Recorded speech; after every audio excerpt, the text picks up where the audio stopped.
Hi friends! ఇవాళ మన వీడియోలో పన్నీర్ టమాటా మసాలా కర్రీ ఎలా చేయాలనేది మన వీడియోలో చూపిస్తానండి. ముందుగా పన్నీర్ తీసుకొని స్లైసెస్‌గా కట్ చేసేసుకొని వాటిని ఆయిల్‌లో ఫ్రై చేసేసుకోవాలి. ఫ్రై చేసుకొని వాటిని పక్కన పెట్టుకొని మనం ఉల్లిపాయలు ఒక 4 ఉల్లిపాయలు తీసుకొని కట్ చేసి పెట్టుకోవాలి. అలాగే ఒక 5, 6 పచ్చిమిరపకాయలు కట్ చేసుకొని పెట్టుకోవాలి. మీడియం సైజు ఒక 5 టమాటాలను తీసుకొని వాటిని కూడా కట్ చేసుకొని పెట్టుకోవాలి. ఇప్పుడు ఒక పాన్ తీసుకొని దానిలో ముందుగా ఉల్లిపాయలు, పచ్చిమిరపకాయలు వేసుకొని బాగా ఫ్రై చేసుకోవాలండి. ఉల్లిపాయ కొంచెం వేగిన తర్వాత మనం కట్ చేసి పెట్టుకున్న టమాటా ముక్కలను కూడా అందులో యాడ్ చేసేసుకోవాలి. ఈ విధంగా అందులో యాడ్ చేసుకొని గరిటెతో బాగా తిప్పుకోవాలి. తిప్పుకొని మూత పెట్టేసుకోవాలండి. మూత పెట్టుకుంటే కొంచెంసేపు మగ్గుతాయన్నమాట అవి. బాగా మగ్గే వరకు కొంచెం మూత పెట్టేసుకోవాలి ఉండాలి.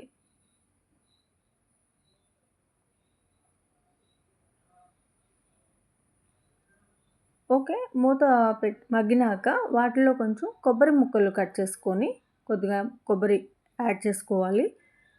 అలాగే కొంచెం జీడిపప్పు కూడా యాడ్ చేసుకోవాలి. జీడిపప్పు మంచి టేస్ట్ వస్తుందండి కర్రీ. సో, యాడ్ చేసుకున్నాక గరిటెతో బాగా తిప్పుకోవాలన్నమాట.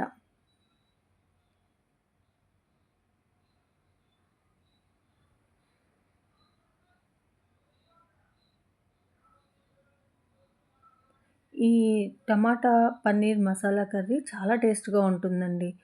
మీరు కూడా తప్పకుండా ట్రై చేయండి. ట్రై చేసి నాకు చెప్పండి ఎలా ఉంది అనేది. ఓకేనా?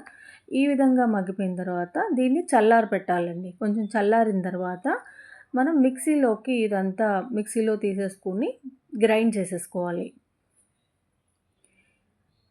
ఈ కొబ్బరి ముక్కలు అవి కూడా ఉన్నాయి కాబట్టి కొంచెం మెత్తగా గ్రైండ్ చేయాలి. కొబ్బరి ముక్క నలిగే వరకు. అలాగే దానిలో కొంచెం దాల్చిన చెక్క, వెల్లుల్లి రెబ్బలు, యాలకులు, లవంగాయి, కొంచెం జీలకర్ర కూడా యాడ్ చేసేసుకోవాలి. ఓకే. యాడ్ చేసుకొని ఇప్పుడు మిక్సీ పట్టుకోవాలి.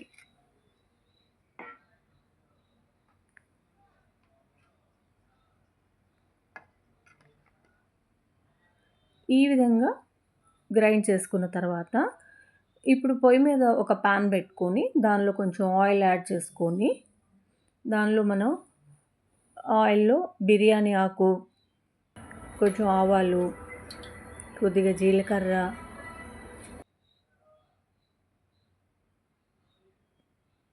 అలాగే కొంచెం పసుపు, పచ్చిమిరపకాయలు ఇవన్నీ వేసుకొని బాగా వేయించుకోవాలి.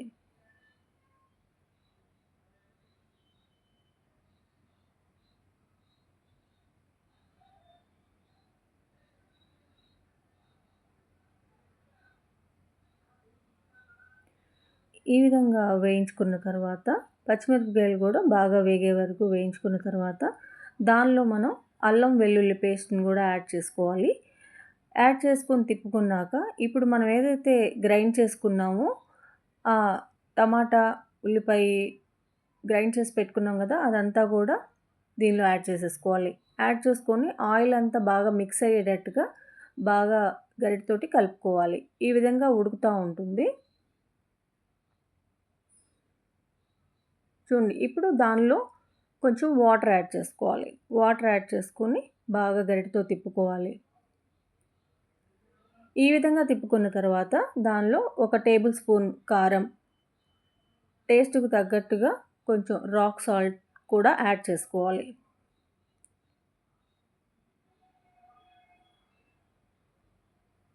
ఇప్పుడు ఒక గరిటెతో బాగా తిప్పుకొని తర్వాత ఒక టేబుల్ స్పూన్ గరం మసాలా పౌడర్‌ని కూడా యాడ్ చేసుకోండి. అలాగే మనం ముందుగా ఫ్రై చేసుకొని పెట్టుకున్న పన్నీర్ స్లైసెస్‌ని కూడా ఇందులో వేసేసుకొని గరిటెతో బాగా తిప్పుకోవాలి. చూడండి బాగా ఉడికిపోతుంది. ఇప్పుడు కసూరి మేతి ఆకు, ఇది మనకి సూపర్ మార్కెట్‌లో అవైలబుల్‌గా ఉంటుందండి. కసూరి మేతి ఆకు దీన్ని కూడా కొంచెం స్ప్రింకిల్ చేసేసుకొని గరిటెతో బాగా తిప్పుకోవాలి.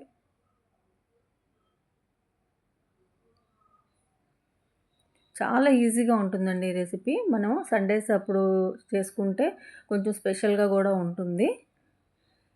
ఫైనల్‌గా ఇప్పుడు మనం కొంచెం కొత్తిమీర, కరివేపాకు అందులో యాడ్ చేసేసుకొని బాగా గరిటెతో తిప్పుకోవాలి. అంతే అండి. రెడీ అయిపోయింది. పన్నీర్ టమాటా మసాలా కర్రీ రెడీ అయిపోయింది. ఇది మనం చపాతీలోకి చాలా టేస్ట్‌గా ఉంటుంది. అలాగే పూరీలోకి గానీ అండ్ వైట్ రైస్‌లోకి చాలా టేస్ట్‌గా ఉంటుంది ఫ్రెండ్స్. ఫ్రెండ్స్ మీరు కూడా తప్పకుండా ఈ కర్రీని ట్రై చేసి చూడండి. ఎలా ఉందో నా కామెంట్‌లో చెప్పండి. లైక్ చేయండి, షేర్ చేయండి, సబ్స్క్రైబ్ చేయండి.